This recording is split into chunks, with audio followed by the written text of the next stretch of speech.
আজিৰ এই ভিডিঅ'টোত ক্লাছ 9 গণিতৰ পঞ্চম অধ্যায় ইউক্লিডৰ জ্যামিতিৰ পৰিচয় এইটো চেপ্টাৰৰ অনুশীলনী 5.2 আলোচনা কৰিম। আগৰ ভিডিঅ'কেইটাত বাকীবোৰ দিয়া হৈছে। এতিয়া অনুশীলনী 5.2 চোৱাৰ আগতে ইয়াত কিছুমান দিয়া আছে, তোমালোকে চাই ল'বা। এইখিনি বেছিক বুলি ক'ব লাগিব, বেছিকখিনি চাই ল'বা।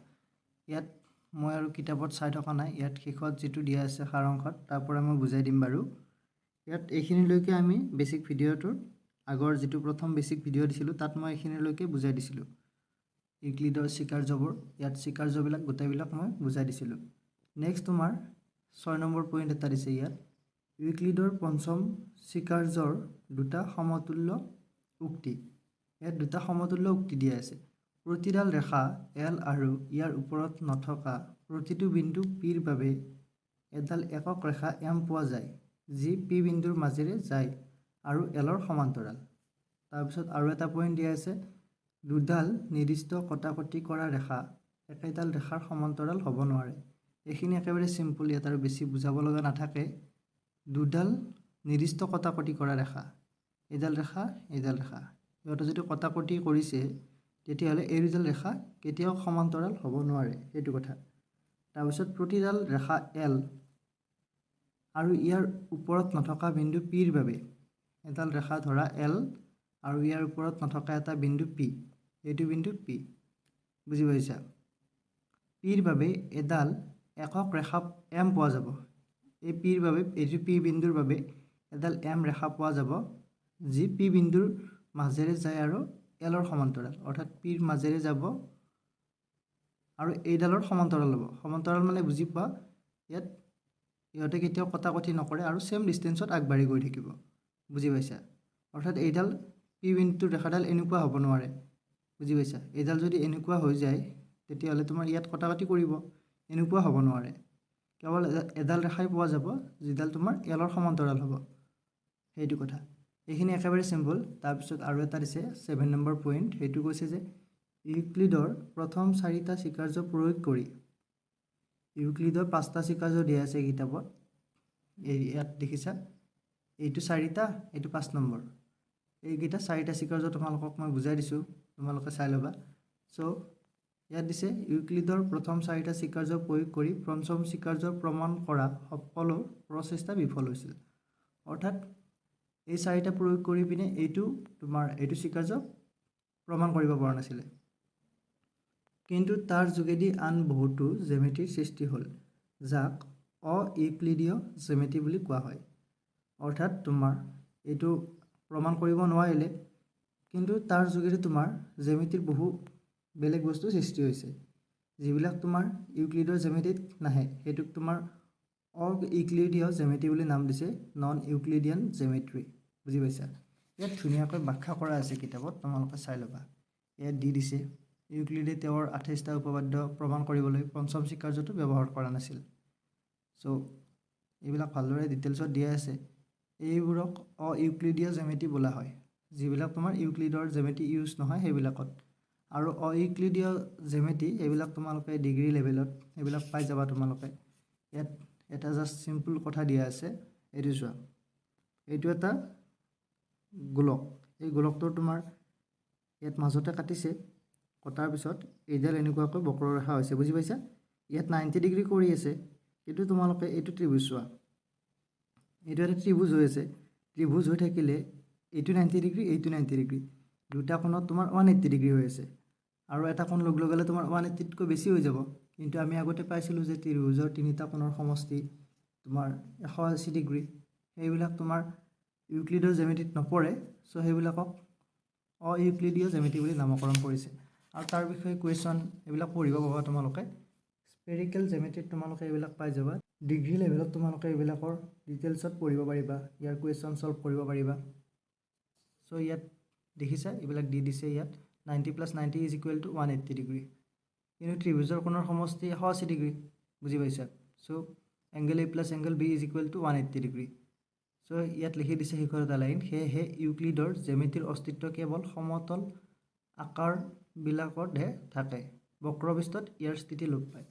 অৰ্থাৎ সমতল আকাৰৰ কাৰণে ইউক্লিডৰ জ্যামিতিটো ঠিকেই আছে, তোমাৰ 3Dৰ ক্ষেত্ৰত ইয়াত স্থিতিটো লোপ পায় সেইটো কথা কৈছে।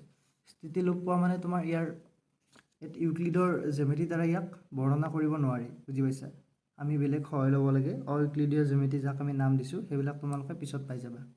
এতিয়া অনুশীলনীলৈ যাওঁ। অনুশীলনীত দুটা কুৱেশ্যন দিয়া আছে।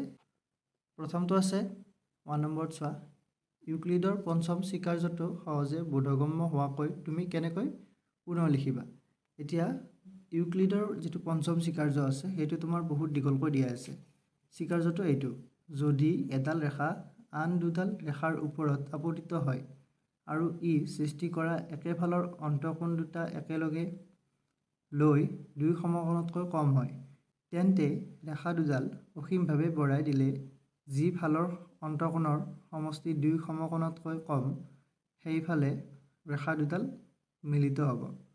এইটো কেনেকুৱা হয় সেইটো মই বুজাই দিছিলোঁ, আৰু এবাৰ বুজাই দিম বাৰু। এইটো আছিলে পঞ্চম স্বীকাৰ্য। এইটো স্বীকাৰ্যটো অলপ বুজি পোৱাত টান লাগে বা বহুত দীঘল কাৰণে হয়তো তোমালোকৰ দেখিলে এইটো তোমালোকে বুজি নাপাবা বুলি ভাবি ল'ব পাৰা। জাষ্ট ভালদৰে চালে এইটো বুজি পাই যাবা। চ' এইটোক আমাক সহজভাৱে লিখিব দিছে, সহজে বুজি পোৱাকৈ লিখিব দিছে। মই একেবাৰে চিম্পল ভাষাত এইটো লিখি দিম। এতিয়া চলিউশ্যনটো চাবা। এতিয়া মই তোমাৰ ইউক্লিডৰ পঞ্চম স্বীকাৰ্যটো লিখি লৈছোঁ, যিটো মই মাত্ৰ পঢ়ি দিছিলোঁ কিতাপৰ পৰা, সেইটো মই ইয়াত লিখি দিছোঁ। চ' ইয়াৰ যদি এডাল ৰেখা আন দুডাল ৰেখাৰ ওপৰত আপতিত হয়, দুডাল ৰেখা ধৰা তোমাৰ এডাল ৰেখা আৰু এইডাল ৰেখা, এই দুডাল ৰেখা এডাল ৰেখা ইয়াৰ ওপৰত আপতিত হয়, অৰ্থাৎ ইয়াৰ ওপৰত যদি ইয়াত কটাকটি কৰে, সেইটোৱে চিম্পল। চ' আৰু ই সৃষ্টি কৰা একেফালৰ অন্তঃকোণ, একেফালৰ অন্তঃকোণ মানে এটা ছাইডত, এইটো এটা অন্তঃকোণ হ'ব, এইটো এটা অন্তঃকোণ, তাৰপিছত এইটো এটা অন্তঃকোণ হ'ব, এইটো এটা অন্তঃকোণ হ'ব, বুজি পাইছা। এইবিলাক অন্তঃকোণ। এতিয়া এটা ছাইডৰ এইকেইটা অন্তঃকোণ আৰু এটা ছাইডত এইকেইটা অন্তঃকোণ, বুজি পাইছা। চ' একেফালৰ অন্তঃকোণ দুটা একেলগে দুই সমকোণতকৈ কম হয়, অৰ্থাৎ দুই সমকোণ, এক সমকোণ মানে 90 ডিগ্ৰী, দুই সমকোণ মানে 90 + 90 180 ডিগ্ৰী। চ' একেফালৰ অন্তঃকোণ দুটা যদি যোগ কৰা তেতিয়াহ'লে 180 ডিগ্ৰীতকৈ যদি কম হয়, এতিয়া এইটো ক্ষেত্ৰত চোৱা চিত্ৰটো, ইয়াত চোৱা এইপিনে যদি আমি যোগ কৰোঁ 180 ডিগ্ৰীতকৈ কম হ'ব। ইয়াত ধৰা তোমাৰ A আৰু ইয়াত B, চ' A + B ইয়াত কি হ'ব তোমাৰ 180তকৈ কম হ'ব এই দুটা যোগ কৰিলে।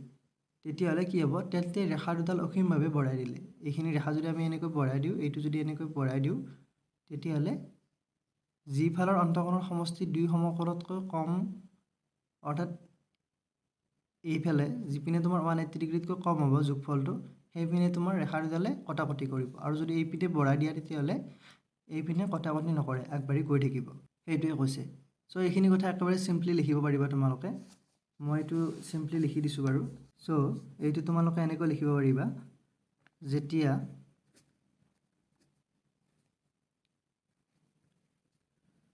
দুডাল ৰেখাক, আমাক দুডাল ৰেখা লাগিব, দুডাল ৰেখাক আন এডাল তৃতীয় ৰেখাই কটাকটি কৰে, এইটো ইণ্টাৰচেক্ট কৰিব লাগিব। চ' কটাকটি কৰে, তেতিয়া ইহঁতৰ একেফালৰ অন্তঃকোণৰ যোগফল, অৰ্থাৎ এটা ছাইডৰ যিফালে তোমাৰ যোগ কৰিলে 180তকৈ কম হ'ব, সেইটো ছাইডৰ একেফালৰ আৰু এটা ছাইড হ'ব লাগিব, একেফালৰ অন্তঃকোণৰ যোগফল 180তকৈ কম হ'লে, 180 ডিগ্ৰীতকৈ যদি কম হয়, 180 ডিগ্ৰীতকৈ কম হ'লে সেইফালে ৰেখা দুডালে কটাকটি কৰিব, সেইফালে ৰেখা দুডালে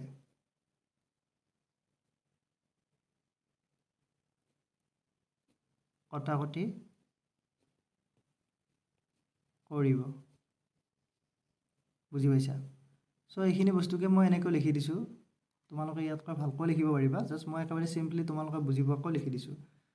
যেতিয়া দুডাল ৰেখা আন এডাল ৰেখা কটাকটি কৰে, ধৰা হ'ল ৰেখা দুডাল এইডাল দুডাল, এডাল ৰেখা ইয়াত এইটো কটাকটি কৰিছে, তেতিয়াহ'লে ইহঁতৰ একেফালৰ অন্তঃকোণৰ সমষ্টি 180তকৈ কম হ'লে, এইটো ছাইডে তোমাৰ 180তকৈ কম হ'ব, এইটো ছাইড, ধৰা এইটো এ আৰু এইটো বি, চি ডি ধৰা, চি আৰু ডি একেফালৰ অন্তঃকোণৰ সমষ্টি কি হৈছে তোমাৰ 180 ডিগ্ৰীতকৈ কম হৈছে, তেতিয়াহ'লে সেইফালে ৰেখা দুডালে কটাকটি কৰিব।